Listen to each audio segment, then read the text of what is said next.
Bienvenue à votre magazine Le Point qui reçoit aujourd'hui Patrick Mouyaya, député national du Palou, élu de la circonscription électorale de la FONA à Kinshasa. Merci d'avoir accepté notre invitation. Merci, John. Alors, avec notre invité, nous allons aujourd'hui faire un peu l'état des lieux de cette transhumance ou mutation politique en République démocratique du Congo, dénommée Union sacrée de la nation. Et pour faire plus simple, c'est Union sacrée de la nation, enjeux et dangers. Alors, il me souvient qu'un peu avant l'Union sacrée de la nation, vous étiez dans un groupe dénommé G13 ou G13. G13. Pouvez-vous encore nous rappeler quels étaient les combats que vous meniez en ce temps? Avant même que je ne vous rappelle le combat du G13, j'aurais voulu que vous puissiez nous définir, vous, John, parce que vous avez parlé des transhumance et des mutations. Qu'entendez-vous par transhumance? Parce que j'ai beaucoup entendu ces termes. À quoi évaluez-vous la transhumance d'un homme d'État? Un homme d'État, c'est défini par rapport à quoi? C'est tout drôle. L'honorable Patrick Mouyaya se rappelle qu'il est journaliste, mais malheureusement, c'est moi qui suis journaliste sur ce plateau. La réponse est dans la question parce que justement, oui. En mon sens, un homme politique, un homme d'État, c'est celui qui s'arrange toujours derrière les idéaux de la population. Un homme d'État, ce n'est pas celui qui s'arrange derrière un individu qui qu'il soit. Et donc, lorsque vous parlez de transhumance, vous parlez de transhumance, quel est votre point d'appréciation de la transhumance? Dans la réponse qui suivra, peut-être que vous pourrez me dire qui a transhumé ou pas, ou qui a fait la mutation ou pas. Nous, on a initié le G13 à la suite d'un appel que nous avions lancé le 11 juillet 2020. Nous avions lancé cet appel parce que nous avons constaté que les pays étaient déchirés, que la désignation de remplaçant de Corneille Nangaa a posé problème, qu'il y a eu de manifestations des rues, il y a eu des morts, il y a eu des blessés. Nous nous sommes dit en tant que Congolais que nous ne pouvions pas laisser la situation pourrir.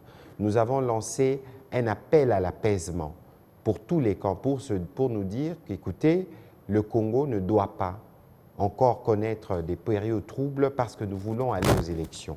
Et à la suite de cet appel, nous avons, pris l'initiative d'entamer des consultations avec tous les acteurs autour essentiellement des questions liées aux élections. Parce que la source des conflits le plus souvent dans l'histoire de notre pays, c'est les problèmes de légitimité.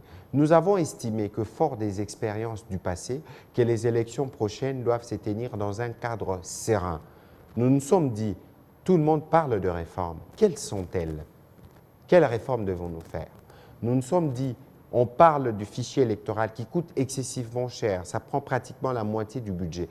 Est-ce que nous devons continuer à dépenser 500 millions de dollars au moins tous les 5 ans dans un pays où depuis 1984, on n'a jamais fait des recensements? Nous devions donc analyser cette question. Nous devons analyser la question de financement parce que vous savez que nos élections coûtent cher, y compris parce que nous les organisons toujours la veille.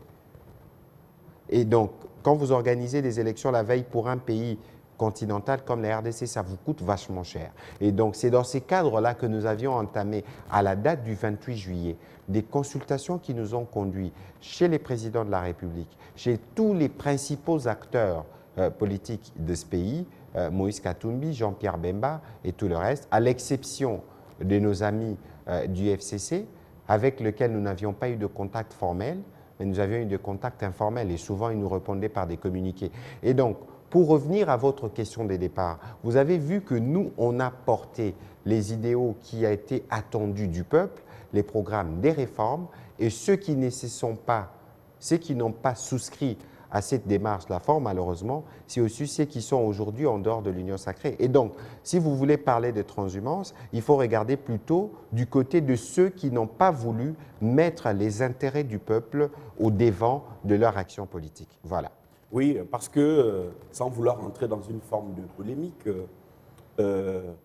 c'est votre quête en tant que G3. G13. Excusez-moi, G13 fait en fait partie de moments clés qui ont précédé la dissolution pratiquement de la coalition FCC-Cash.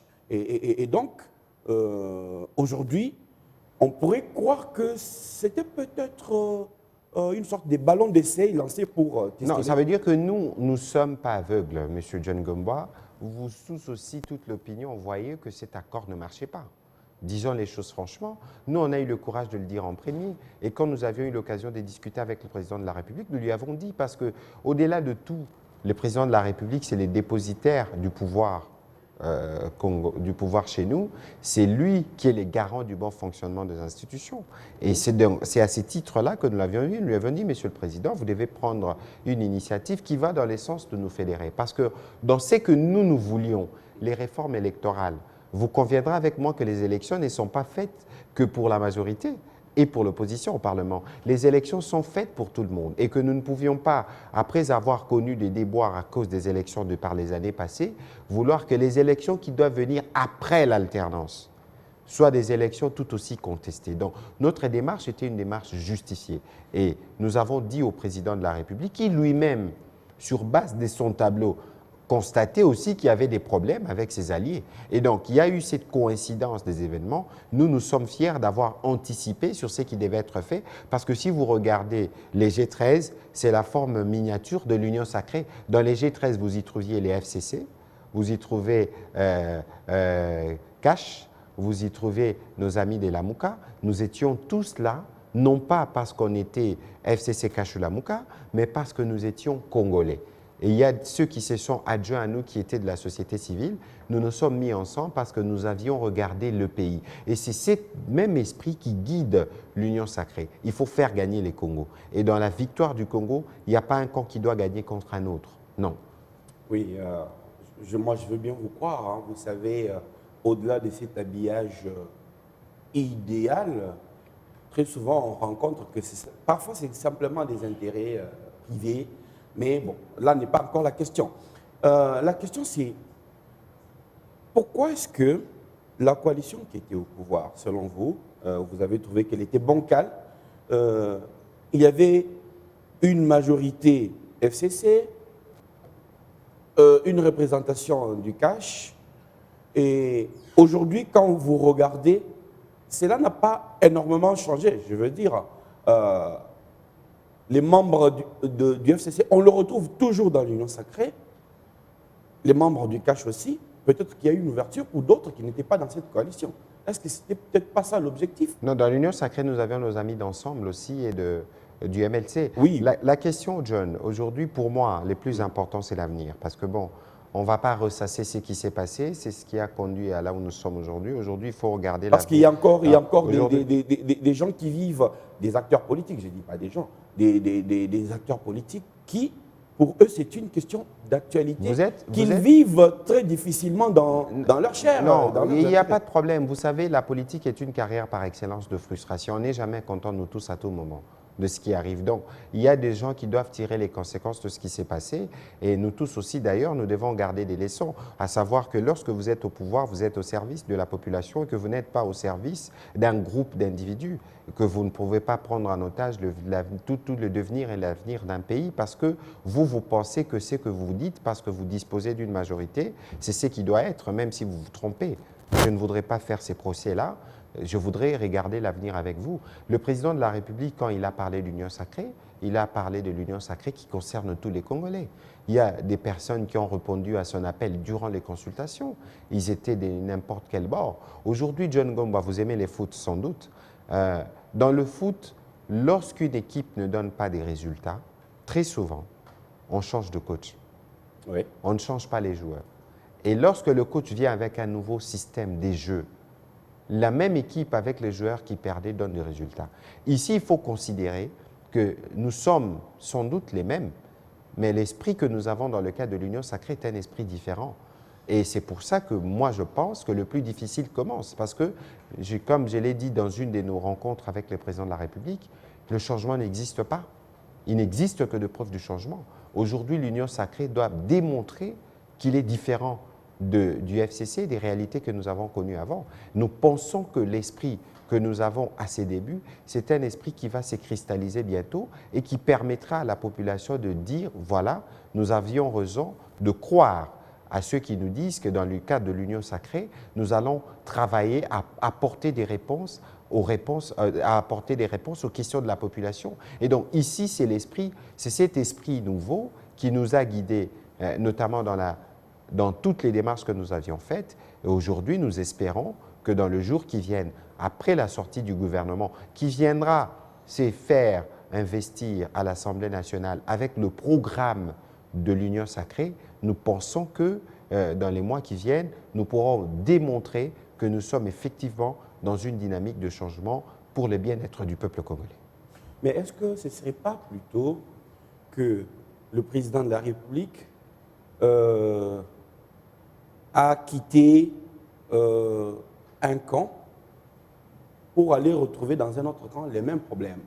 C'est-à-dire, comme on dit, déshabiller Saint-Paul pour habiller Saint-Pierre. Mais c'est justement ce que je disais tout à l'heure. Oui, il faut les preuves du changement. Oui, mais, il faut montrer il y a déjà des signes annonceurs parce que il va falloir se rassurer bien que les pesanteurs, qui sont celles des acteurs politiques, seront, on peut même rentrer en physique, égales ou inférieures à la capacité du nouvel esprit de pouvoir faire changer les choses. On a senti il n'y a pas longtemps cette histoire des postes autour de, j'allais dire, ensemble, et la partie Lamouka des Jean-Pierre Bemba. Il y avait eu déjà des prises de position assez sulfureuses. Donc on s'est dit, tiens, mais on revient dans le même système. Mais où est-ce qu'on en est aujourd'hui? Est-ce qu'on a installé un bureau de l'Assemblée ou pas? Il faut savoir que nous sommes dans un contexte, dans une situation complexe. L'Union sacrée, c'est une mastodonte. Il faut se réjouir d'ailleurs que les débats et les couacs commencent au début, parce que c'est lorsqu'il y a des couacs que ça vous permet, en les réglant, à vous renforcer. Il faut ici, comme je vous l'ai dit tout à l'heure, il faut attendre de voir les preuves du changement. L'Union sacrée est en train de prendre forme de manière... Avant, c'était une idée. Mais que maintenant, aujourd'hui, elle est devenue une dynamique au niveau du Parlement. Demain, ce sera un gouvernement.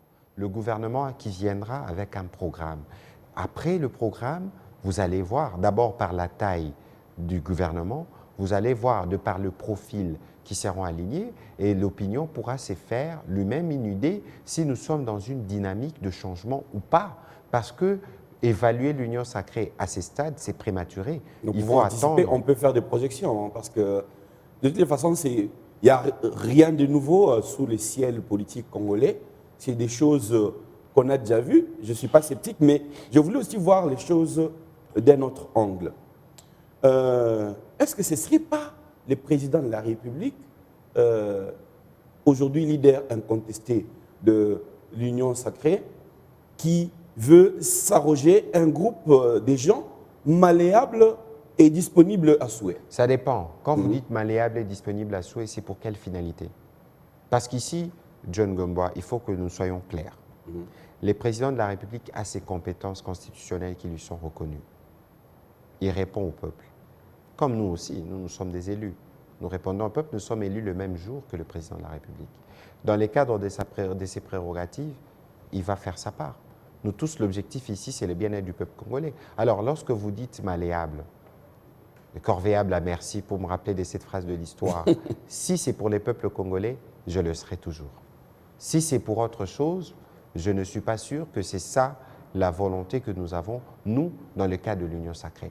Dans l'Union sacrée, nous voulons, sur base des erreurs du passé, sur base des immenses besoins. John Gomba, il ne faut pas oublier que l'année dernière, nous avons célébré les 60 ans de l'indépendance de ce pays. Il ne faut pas oublier que ce pays, moi je suis né en 82, depuis 38 ans, ce pays devient pauvre tous les jours. Regardez, vous et vos enfants, dans ce pays, qui a étudié dans les meilleures conditions? Mais il faut qu'on s'attelle à l'essentiel, avec la maladie qui terrasse ici, la maladie qui a démontré. Parce que moi, le Covid, pour moi, c'est les virus de la nudité, passez-moi l'expression, mais c'est les virus qui nous permettent de voir que notre système de santé est vide, notre système social est vide, notre système économique est inexistant. Vous voyez tous ces enjeux. On n'a pas de temps à perdre, hein, John Gomba. Aujourd'hui, nous devons nous atteler à l'essentiel. Et l'essentiel, c'est de travailler à trouver des solutions pour le peuple. L'essentiel, c'est de travailler à renverser la spirale de la pauvreté dans laquelle nous sommes. Nous devenons chaque jour un peu plus pauvres parce que regardez la démographie. Chaque jour, je lis sur les réseaux sociaux, je le vis moi-même, qu'on n'a pas d'eau, on n'a pas de courant. On va blâmer la SNEL, on va blâmer la Régie des eaux. Mais ils sont dans quel état? Regardez l'état, les défis structurels que nous avons aujourd'hui. Dans le Congo ici, on ne doit pas perdre le temps. On doit aller vite à l'essentiel et nous espérons que dans le cas de l'Union sacrée, nous n'aurons pas la prétention de régler tous les problèmes du Congo, mais tout au moins de faire preuve de suffisamment de volonté politique qu'avec le moyen du bord, nous pouvons commencer à porter le changement que le peuple attend voir. Oui, vous avez évoqué la formation du gouvernement qui est un peu en bout des pistes. D'aucuns se demandent si ce n'est pas finalement la finalité de tout ceci. Une simple... la finalité, c'est travailler pour le peuple. Tout ce dont on parle, ce ne sont que des étapes. Nous voudrions vous croire parce que vous êtes à votre deuxième législature, donc vous n'êtes pas un nouveau venu dans la sphère politique congolaise. Et depuis que vous êtes là, on va dire 10 ans, est-ce que vous avez vu quelque chose qui a fondamentalement changé au bénéfice de la population dans l'agir? Mais pourquoi pensez-vous qu'il y a eu alternance? Pourquoi pensez-vous que le camp qui était au pouvoir suprême hier a perdu les élections? Pourquoi? Mais c'est ça même la beauté du jeu électoral. Ça veut dire que le peuple reste au centre. Lorsque vous échouez, il vous balaye et les autres viennent. Et lorsque les autres sont venus dans les cadres inédits de l'accord qu'il y a eu et que l'accord ne donnait pas des résultats, on a changé. Parce qu'ici, il faut trouver la quiétude politique nécessaire, capable de nous permettre de nous projeter et de travailler pour amener du résultat. Et donc aujourd'hui, John Gomba, je répète ce que je vous ai dit tout à l'heure, que le changement n'existe pas, il n'existe que de preuves du changement. Donc votre scepticisme est fondé, nous tous nous avons le droit de l'être, mais nous pensons qu'il y a un esprit de départ qui nous guide, nous pensons qu'avec cet esprit, nous pourrons parvenir à démontrer au peuple congolais que nous sommes effectivement dans la dynamique du changement. Et pour ça, vous avez dit que le gouvernement c'est à bout de piste, vous allez voir, de par sa composition, mais que par la suite, vous allez juger de par les actes qui seront posés et pour apprécier si nous sommes dans une dynamique qui va vers le changement du pays ou pas. Oui, parce que le gouvernement sera révélateur. C'est, vu les castings qui est en train de se faire actuellement, généralement, c'est quand le gouvernement sort que les Romains s'empoignent. Donc, on verra bien ceux qui seront déçus. Mais je ne veux pas être une dernière fois sceptique, mais je voudrais regarder avec vous. Vous avez le droit. Oui. Que le chef de l'État, malgré la formation de l'Union sacrée de la nation, son camp politique, qui est l'UDPS, le cache dans son format ancien, n'a pas eu pour autant plus d'élus. Ce sont les mêmes élus issus des dernières élections. Ça veut dire que, dans les faits, il est tributaire des tiers dont il ne maîtrise pas nécessairement les agendas. On a critiqué les gens qui ont traversé avec armes et bagages. Mais l'agenda ici, c'est l'agenda du bien-être social, mon cher ami John Gomba. Il n'y a pas un autre agenda que celui-là. Nous, dans les cas du G13, quand nous avions commencé, c'était... Vous savez, ici, il faut qu'on change la culture. Et moi, je dis souvent qu'il faut nous briser pour nous reconstruire. Oui, parce que le mal congolais, c'est la culture principalement. Je veux vous donner quelques exemples. Et c'est ça qui fonde votre certitude, votre scepticisme. Dans les années 70, je n'étais pas né, je ne sais pas si vous l'étiez déjà, on parlait de servir et non se servir. Oui. Aujourd'hui, est-ce que ça vaut ou pas? De par les pratiques que nous avons eues par les dernières années ici, ça vaut. Regardez les tribalismes, regardez la dépendance à l'Occident. Et donc, vous allez voir que depuis l'indépendance, les Congolais, nous sommes prisonniers de toutes ces mauvaises pratiques. Et donc, 60 ans après, je le disais dans ma tribune à l'occasion, qu'il nous faut un sursaut patriotique. Nous ne pouvons pas faire les mêmes choses et penser qu'on peut arriver à des résultats différents. Et donc, nous voulons, dans le cadre de cette union sacrée, faire des choses différentes qui pourront nous conduire à des résultats différents du passé que nous avons vu par les années dernières. Vous voyez, M. John Ngoma, donc il faut nous accorder les bénéfices du doute. Nous, on l'a prouvé dans les cadres du G13, qu'on pouvait être de plusieurs couleurs politiques, mais qu'on pouvait tous arriver à des conclusions qui vont dans l'avantage du peuple et dans l'avantage de tout le monde. Ici, c'est parce qu'on aime gagner individuel. Le jour où nous apprendrons à gagner collectif, c'est le jour où nous commencerons à reconstruire ces pays. Parce que les intérêts particuliers doivent être des conséquences de l'intérêt général et pas l'inverse. Malheureusement, nous avons eu, par les années, une tradition où les individus pensaient que c'est eux qui doivent gagner et pas le peuple. Malheureusement, le pays n'a jamais avancé. Le jour où nous ferons gagner les peuples, c'est le jour où tout le monde commencera à gagner en même temps. Oui, mais que dites-vous du principe selon lequel les partis politiques ont pour vocation de chercher le pouvoir, La conquête et l'exercice du pouvoir. ouais, de les conquérir Le conserver. et de les conserver. D'accord. Mhm. C'est moins prosaïque que... Mais la meilleure manière de C'est conserver... bien- c'est bien. Vous savez, John Ngoma, dans un contexte démocratique, la meilleure manière de conserver le pouvoir, c'est de donner les résultats au peuple. C'est tout. Il ne faut pas chercher de magie. Vous arrivez au pouvoir, dans son exercice, vous donnez des réponses aux questions de la population et la population vous aide à le conserver parce que c'est de lui que le pouvoir émane. C'est pour ça que nous, au Palou, nous disons toujours le peuple vaincra, parce Oui. que c'est lui qui a le dernier mot. Oui, mais dites-moi, vous dites il faut qu'on travaille collectif. Sur qui réjaillira plutôt les bien fondés ou les bonus d'une action salvatrice au bénéfice de la population? Sur qui est-ce que ces bonus vont réjaillir en 2023? Parce que, somme toute, ce que tout le monde fait ici, c'est avec en perspective les prochaines élections. Vous savez, après avoir connu l'année 2020, vous savez que nous avons perdu des êtres chers. Nous avons été tous surpris par la tournure des événements, par l'arrivée du Covid. Pour 2021, je me suis fait une devise. Il faut faire un pas après un autre. Nous sommes en 2021. On ne va pas penser régler les problèmes de 2023 en 2021. Qui sait si nous serons en vie en 2023? Alors, il faut qu'on soit mesuré dans ce que nous nous planifions, dans ce que nous comptons faire. Et donc, il faut gagner par étapes. Aujourd'hui, nous sommes à l'étape de la création de l'Union sacrée. Nous devons attendre de voir ce que sera le gouvernement, ses objectifs et comment il va fonctionner. Les conséquences en propos de 2023, nous les tirerons le moment venu. Mais l'idée ici, c'est de se dire... Le moment n'est-il pas déjà là? Non, Parce que si la coalition FCC-Cash a aussi volé en éclats, c'est bien parce que tout le monde s'est projeté sur le coup d'après. Non, le problème, ce n'est pas de se projeter sur le coup d'après. Le problème, c'est qu'on était dans un jeu où il n'y avait pas de sincérité. Où certains étaient dans un jeu... Mais c'est bien la caractéristique du jeu politique. Non, mais écoutez, il faut faire un jeu politique qui tienne compte d'abord des intérêts du peuple. Il faut bien qu'on fasse notre jeu politique, mais lorsque vous avez des sorts de millions de Congolais au centre, il faut un minimum de responsabilité et d'humilité par rapport à ces peuples-là de qui nous avons tout reçu, nos mandats et tout ce que nous en avons fait. Donc, John Ngoma, moi j'ai peur, parce que si nous ne tirons pas les conséquences de ce qui s'est passé, nous tous nous serons balayés les moments venus. Parce que ces peuples-là grondent tous les jours, ces peuples-là grossissent tous les jours avec le poids démographique. Regardez les nombres de jeunes que nous avons. Regardez dans quel type d'école ils vont. Encore qu'il faut qu'ils y aillent, s'ils ont accès. Mais quelle est la qualité d'enseignement qu'ils perçoivent?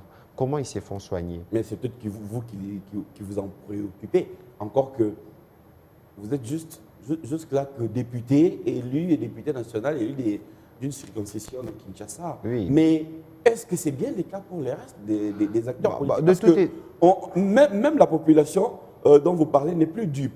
Elle sait très bien que l'acteur politique ne viendra que un peu avant les élections et puis va disparaître pour revenir un peu avant les élections. Mais vous savez, pour ce qui me concerne, j'ai été élu et réélu à Kinshasa. Vous savez ce que ça représente comme combat.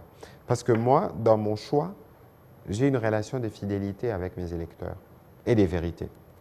Moi, pendant la campagne, je suis disciple du développement participatif. Il n'y a rien que je n'ai promis pendant la campagne que je n'ai pas réalisé. Parce que tout ce que j'ai fait comme promesse, je le faisais en fonction des compétences qui sont les miennes. Je n'ai jamais promis, moi, de faire des ponts, de régler des problèmes de courant et d'eau. Nous pouvons intervenir. S'il y a des cas, on peut appeler la SNEL, on peut acheter un câble, mais ça, c'est des solutions à court terme. Les solutions à long terme ne peuvent venir que de l'État. Et c'est des solutions structurelles. Tant qu'on n'aura pas commencé à rebâtir un État au-dessus, comment on pourra régler les problèmes d'en bas de manière durable? C'est pour ça que moi, je suis de la jeune génération. Nous voulons faire la politique différemment. C'est pour ça que vous me connaissez depuis bien longtemps, et même pour faire ces plateaux, c'était assez compliqué parce que, justement, j'estime qu'on accorde trop de place à la polémique. On parle trop des questions de politique politicienne, on ne parle jamais des questions de fond. Regardez nos enfants aujourd'hui, ça fait 2 mois qu'ils ne vont pas à l'école. Quand ils vont retourner à l'école, avec quel programme?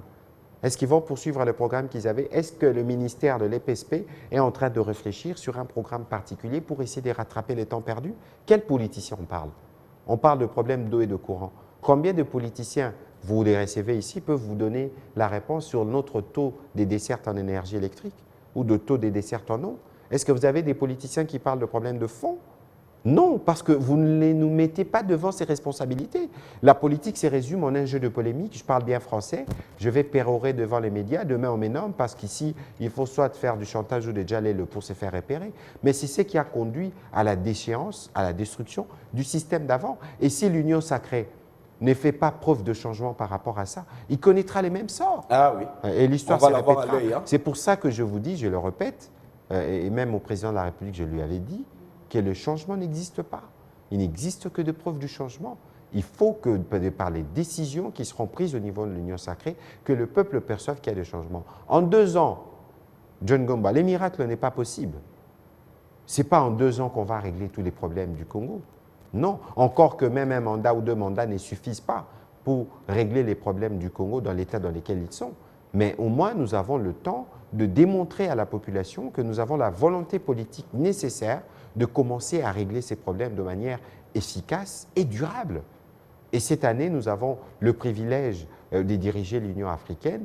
Donc notre président va porter les problèmes de milliards d'Africains. C'est une opportunité pour le pays de démontrer ce que nous pouvons faire pour les autres. Et nos pays, nous avons, nous, l'obligation d'être encore un peu plus concentrés en interne pour aller vers l'essentiel. Et moi, je suis de ceux-là, et je crois que beaucoup des collègues au niveau de l'Union sacrée, nous avons le même esprit. Au-delà des agendas personnels qui sont du reste normaux, dans un contexte politique, mais ici, l'idée, c'est de faire gagner d'abord le général et que les particuliers soient la conséquence du général. Alors, vous avez été avec le chef de l'État à Addis Abeba, au siège de l'Union africaine. Je ne vais pas abonder dans la polémique, mais est-ce que, de sa stature d'acteur politique congolais, président de la République bien entendu,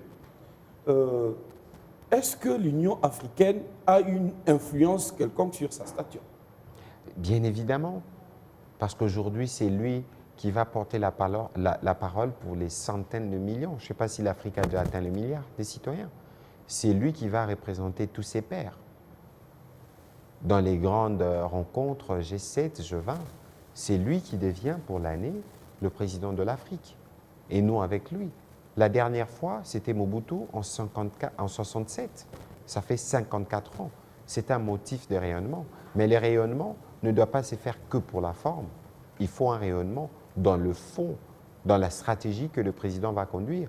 Et parce que j'ai eu le privilège d'être de la délégation, mais le président va axer son mandat sur 5 points principaux. Au-delà de tout ce qu'il peut avoir comme canevas, parce que vous savez qu'il y a toujours beaucoup de choses à faire, mais dans les choses à faire, il y a des choses qui peuvent être prioritaires. La sécurité, qui est une question récurrente. Aujourd'hui, on parle surtout des efforts dans la lutte contre la pandémie.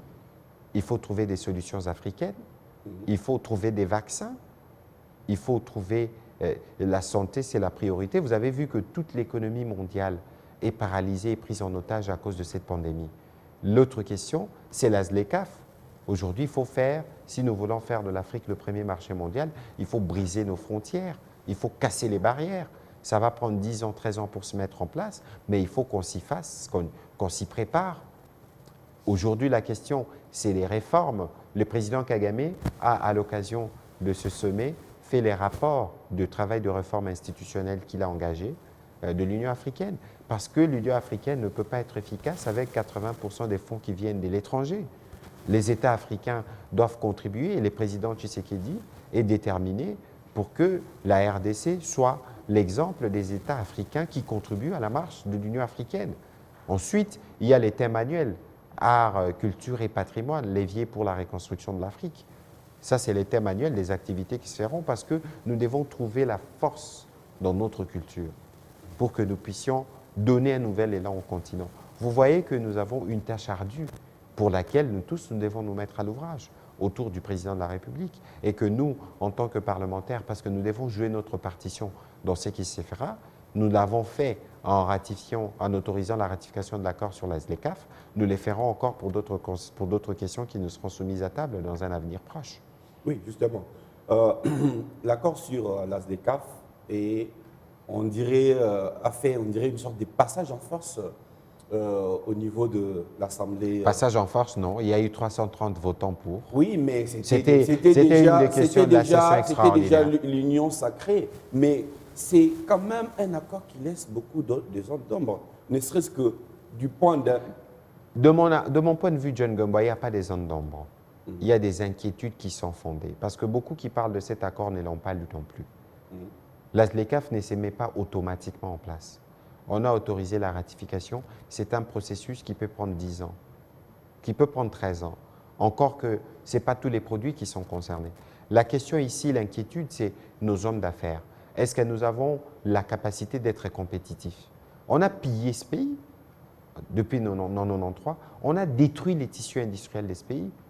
Les inquiétudes de ceux-là sont fondées. Et c'est tant mieux parce que maintenant, nous, les autorités politiques, nous devons fonctionner avec la contrainte de donner très vite les moyens à nos hommes d'affaires pour être compétitifs, recréer notre tissu industriel, pour savoir ce que nous pouvons apporter dans les vastes marchés d'échange, de donner et de recevoir, que va être la SLECAF, parce que de toute façon, nous n'avions pas le choix.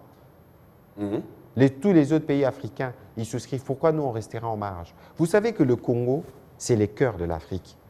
Pour relier le nord et le sud de l'Afrique, on doit passer par les Congos.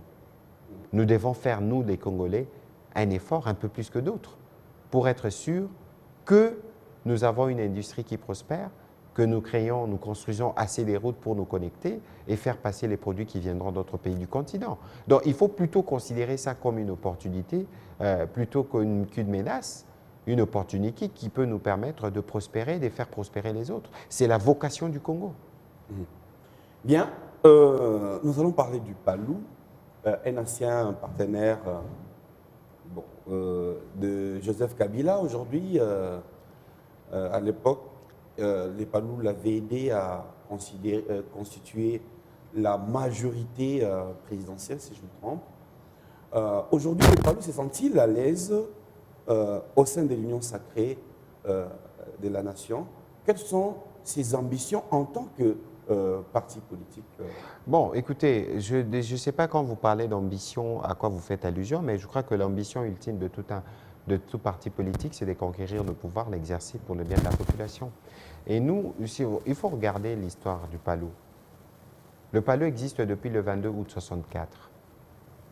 C'est le premier parti politique ici qui est né du fait du combat porté par les pères fondateurs. Nous avons poursuivi le combat. J'ai compris la situation, l'histoire politique du Congo en comprenant l'histoire du PALU.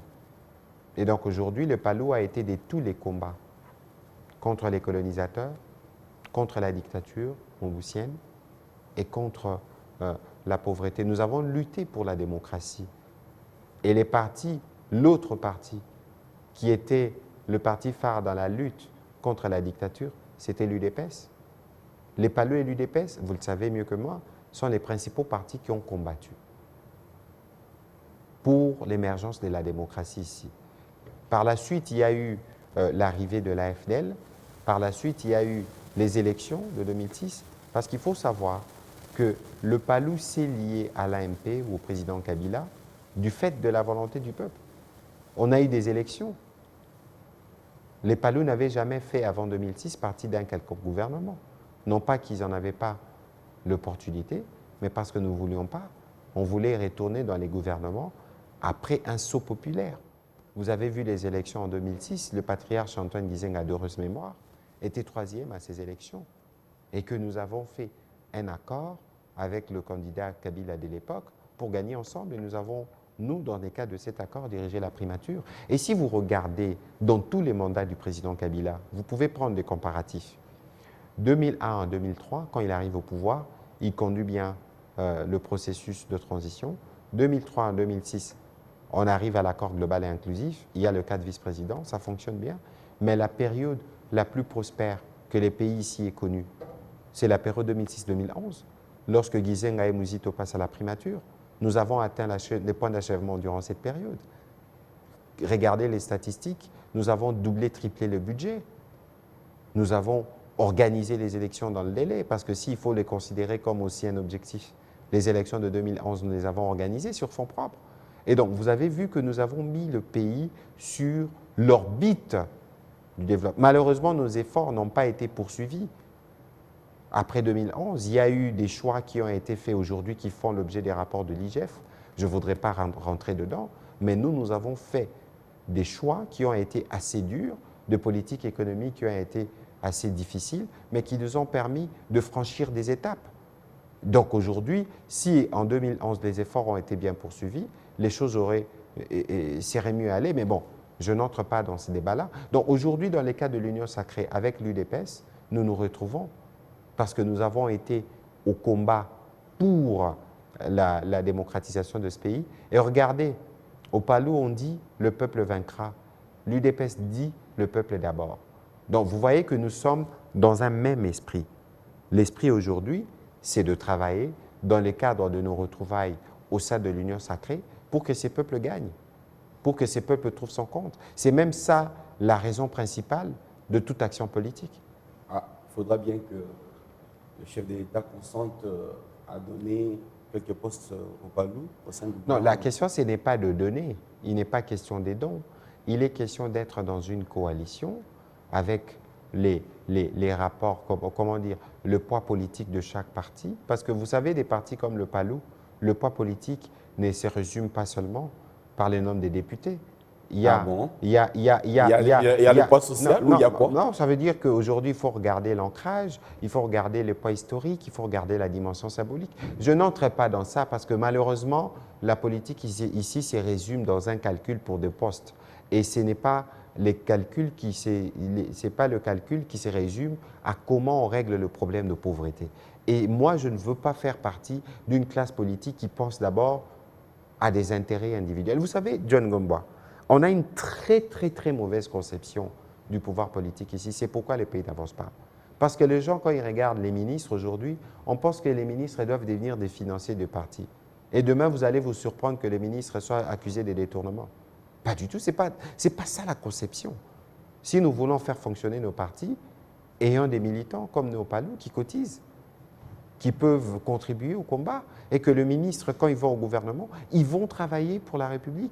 Ils ne vont pas là-bas chercher de l'argent pour venir refinancer leur parti ou être à la solde d'une autorité morale pour ceci, pour cela. Non, c'est ça la culture qui est mauvaise. C'est ça qui justifie les désamours avec le peuple. Nous devons être en mesure de nous mettre au diapason des enjeux du pays en ayant des dirigeants qui sont exemplaires dans leur manière de gouverner. Je vous remercie. C'est moi qui vous remercie.